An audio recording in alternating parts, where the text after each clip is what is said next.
Okay, let's continue our discussion.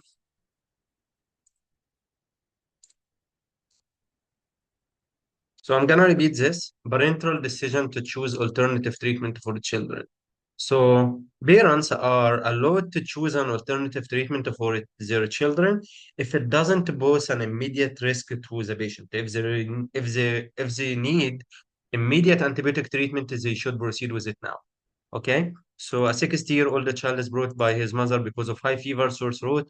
Examination reveals streptococcal pharyngitis for which you prescribe antibiotic. The mother refuses the medication and insists that he will treat the child with an apple cider vinegar and ginger beverages.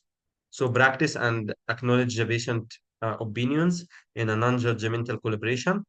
Build rapport and the trust with parents to maintain the therapeutic relationship. Patients have the right to choose complementary and alternative medicine interventions for their children if they don't pose a high risk or harm. Explain why antibiotics are recommended and the risk is posed if the child are not used, and schedule a follow-up visit. Naked saying a suspicion of child abuse. Usually, we do not initiate discussions with the parents for child abuse rather than we notify the child protective services immediately. Okay?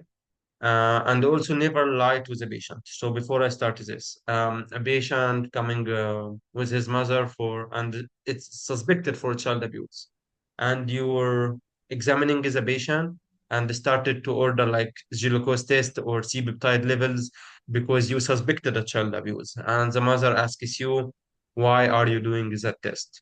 So you're not gonna tell her I'm doing this as a part of routine evaluation. If it is not a part of routine evaluation, if it is a routine, you're gonna tell her this is routine evaluation. But most of the times you're gonna tell her I'm suspecting a child abuse and I'm doing that for that reason. Okay. So a scenario here, a 6-year-old patient has an injury that is inconsistent with explanation given by their parents.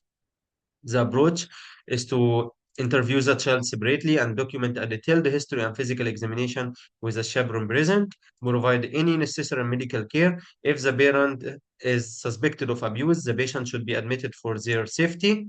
If suspicion of a child abuse remains, notify child protective services. Okay.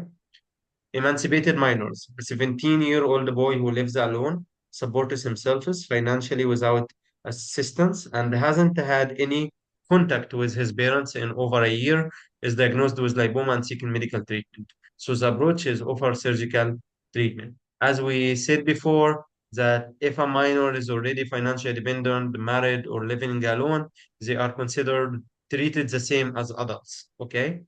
Emancipated minors can consent to their own medical care.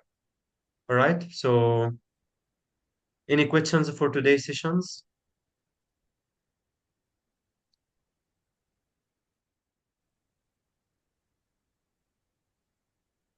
All right.